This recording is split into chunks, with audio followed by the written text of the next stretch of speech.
Hi-ho, Tudor-minded people. It's Philadelphia Carrie for Tudor Time Machine. The word I share with you this week is ere. I will tell you, I must prepare myself to go on progress ere the season turns to the warmth of summer. My magnificent Elizabeth often goes on progress. She is so kind to those dirt-smeared drudges some call her subjects. She allows, nay, invites them to cast an eye on her person. She does indeed. And she often rides horseback, so those who are short-sighted and squinty-eyed can easily witness her beauty as a salve for their vision. Did her odious sister Mary ever do such a thing? Though that woman called herself queen, she did not share herself with her subjects as Gloriana is wont to. It is true that some courtiers and groomsmen and ladies-in-waiting and cooks and stable-boys and maids complained of long days, heavy baggage, and of missing their little lice-ridden offspring, but they were very wrong to give voice to their dismal complaints. As Elizabeth Regina progresses, her castle is reborn, cleaned and polished and perfected. And does not our Elizabeth deserve a lodging fit for a queen? She does indeed. Air. How now, Tudor Files? What think you? If you're new here, I'm Gage. I'm Jessica. And we're here with Philadelphia Carrie for Tudor Word of the Week.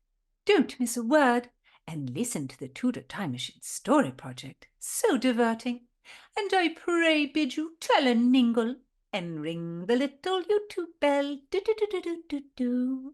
Tudor Files, thank you for listening. Every one of you has the wit of Rosalind and the heart of Cordelia. And don't be shy about writing to Philadelphia on YouTube or suggesting words. We always love hearing from our listeners. So how do you spell our Tudor word, Philadelphia? It is spelled E-R-E. Even with your poor spelling facility, dear Ningle Gage, you could manage this one. Oh, dear Philadelphia, you know nothing of the misspelling mind. I could easily spell it A-I-R or even A-I-R-E. Or there are more perfectly reasonable misspellings, E-R-R, or if you want to be fancy, It's a little different, but it's a possibility. But this ere, E-R-E, means before or before in time. You might say, ere Elizabeth reigned, Mary was queen. Oh, speak no more. Those words like daggers enter into my ears. Quoting Shakespeare does not make it any less true. Mary was queen before Elizabeth. Philadelphia, don't be such a hater. Mary had so much in common with Elizabeth, and I'm pretty sure they shared some sympathy for each other. They were both rejected by their father, Henry VIII. They were both named bastards at some point. Both of them lost their mothers. And on the other side, they were both very well-educated women.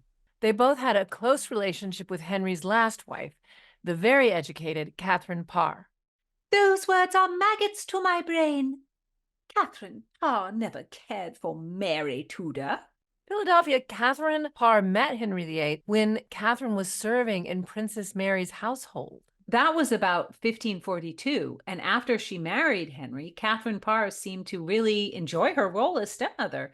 She was good to all of the king's children from his previous wives. She was good to Edward, Elizabeth, and Mary. Because Elizabeth lived with Catherine after Henry's death, I think people assume there was a very, very special relationship there.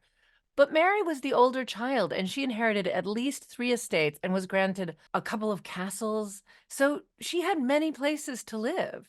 Edward obviously didn't live with her because he was busy being king. Catherine Parr did not care the most for Elizabeth. She cared the most for Prince Edward. She cared for Prince Edward more than any of the other children. Edward. Why do you say that? He was a boy, a male, a son of Adam. And he was king. He was worthy. But was he a good king? You are a flibberty-gibbet with your nonsensical queries. Catherine Parr loved Prince Edward, and next she adored Princess Elizabeth, and next she could easily cast Mary aside. I think you know you are dissembling, Philadelphia. And to that point, we have a letter from September 20th, 1544, after Henry and Catherine Parr are married, that Catherine Parr wrote to Mary, and it's very warm and kind. And it uses our word of the week, ere. Why don't you read it, Philadelphia? Pitikins, must I? You must. Very well. Although, most noble and dearest lady, there are many reasons that easily induce my writing to you at this time, yet nothing so greatly moves me thereto as my concern for your health, which, as I hope, is very good. So am I greatly desirous to be assured thereof.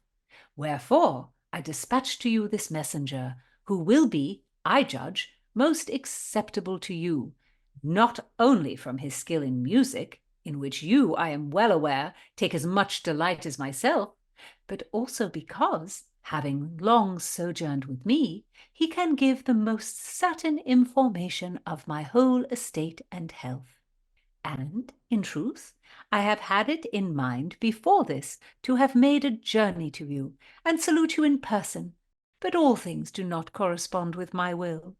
Now, however, I hope this winter, and that ere long, that being nearer, we shall meet. Than which, I assure you, nothing can be to me more agreeable and more to my heart's desire. Now, since, as I have heard, the finishing touch, as far as the translation is concerned, is given by Mallet to Erasmus's work upon John, and naught now remains but that proper care and vigilance should be taken in revising, I entreat you to send over to me this very excellent and useful work, now amended by Mallet, or some of your people, that it may be committed to the press in due time, and further, to signify whether you wish it to go forth to the world most auspiciously under your name, or as the production of an unknown writer. To which work you will, in my opinion, do a real injury if you refuse to let it go down to posterity under the auspices of your own name, since you have undertaken so much labour in accurately translating it for the great good of the public, and would have undertaken still greater, as is well known, if the health of your body had permitted. And since all the world knows that you have toiled and laboured much in this business, I do not see why you should repudiate that praise which all men justly confer on you.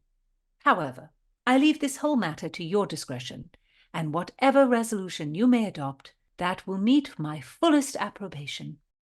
For the purse, which you have sent me as a present, I return you great thanks. I pray God, the greatest and best of beings, that he deign to bless you uninterruptedly with true and unalloyed happiness. May you long fare well in him. From Hanworth, 20th of September, most devotedly and lovingly yours, Catherine the Queen. From this I take that Mary was sickly, and that Queen Catherine Parr had excellent manners, that is all. But this letter is so affectionate. Catherine really wants Mary to claim her authorship of this work she's done. I don't know. I find that so moving. I believe she says that Mary could have worked a little bit harder if she had been stronger in health, like my Elizabeth. This letter is flattery, flattery, flattery, and nothing more. You are just stuck on this idea that Catherine did not like Mary. Well, why let a primary source influence your opinion, right, Philadelphia? People don't want to let primary sources influence them now either. Then is now. The present ere the past.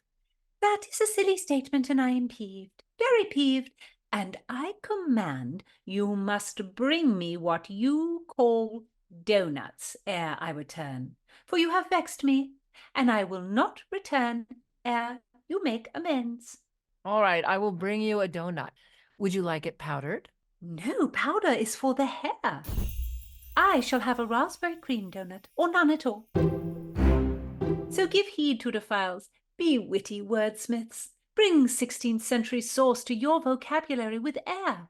Listen in next time, don't miss a word, subscribe on YouTube, and give me a like.